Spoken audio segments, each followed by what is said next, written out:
আসসালামু আলাইকুম। কেমন আছেন সবাই? আশা করি ভালো আছেন। আমরাও ভালো আছি আলহামদুলিল্লাহ। আজকে শুটকি দিয়ে বেগুনের একটা রেসিপি শেয়ার করছি, অনেক ভালো লাগবে আশা করি।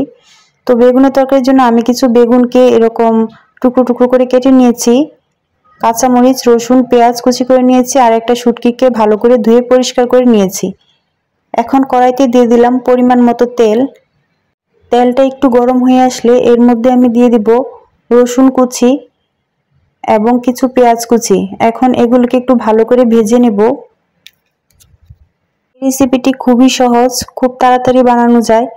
আপনারা খুব ঝটপট বাসায় রেসিপিটি তৈরি করে নিতে পারবেন যখন খেতে ইচ্ছে করে।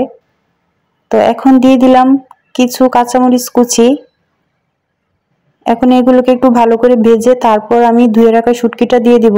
আমি শুটকির মাথাটা ফেলে দিয়ে তারপর ধুয়ে নিয়েছি। এখন আমি শুটকিটা দিয়ে একটু ভালো করে এগুলো একসাথে ভেজে নেব।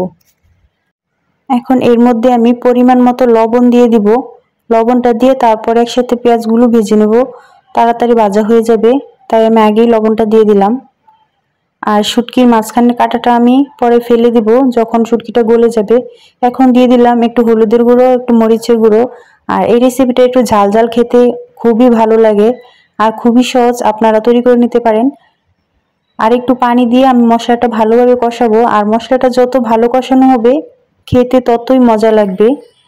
এখন মশলাটা খুব ভালো করে কষানো হয়ে গেলে যখন মশলা থেকে তেল ছেড়ে দেবে তখন আমি কেটে ধুয়ে রাখা ওই বেগুনগুলো এখানে দিয়ে দিব। আমি এখানে 3টে বেগুন নিয়েছি। 2-3টে বেগুন দিয়েই এই তরকারিটা রান্না করলে আপনারা 2 থেকে 3 জন মানুষ অনায়াসে পেট ভরে ভাত খেয়ে ফেলতে পারবেন। 1 প্লেট ভাত খাওয়া তো নিমিষের ব্যাপার, অসম্ভব মজা হয়। আর গরম গরম ভাতের সাথে একটু ঝাল ঝাল হলে তো ভালোই লাগে। তো এই তো আমি ঢাকনা দিয়ে ঢেকে সিদ্ধ করে একদম রান্না করে নিয়েছি। তেল ছেড়ে দিলে এটা আমি উঠিয়ে নেব। দেখেন কি সুন্দর হয়েছে, কালারটা অসম্ভব সুন্দর হয়েছে। আর কি সুন্দর একটা স্মেল যে বের হচ্ছিল, আমার তো এখনই আবার খেতে ইচ্ছে করতেছে। যারা বেগুন পছন্দ করেন না তারাও ট্রাই করতে পারেন। আর ভালো লাগলে দেখবেন, আর ভালো না লাগলে স্কিপ করবেন। আর আমি বেগুনটা এখন উঠিয়ে নিচ্ছি। দেখেন কি সুন্দর হয়েছে, মাশাআল্লাহ খুবই সুন্দর হয়েছে। আর খেতে তো দারুণ হয়েছিল। গরম গরম ভাতের সাথে লেবু দিয়ে খেতে খুবই মজা লাগে। আর খুব সহজ, আপনারা খুব সহজে এটা বানিয়ে নিতে পারেন।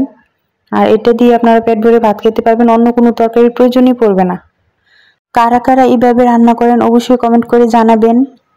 আর ভিডিওটি ভালো লাগলে লাইক কমেন্ট শেয়ার করে দিবেন, ফলো দিয়ে আমাদের পাশে থাকবেন। তো আজ এই পর্যন্ত, দেখা হবে অন্য কোনো ভিডিওতে। সবাই ভালো থাকবেন। আল্লাহ হাফেজ।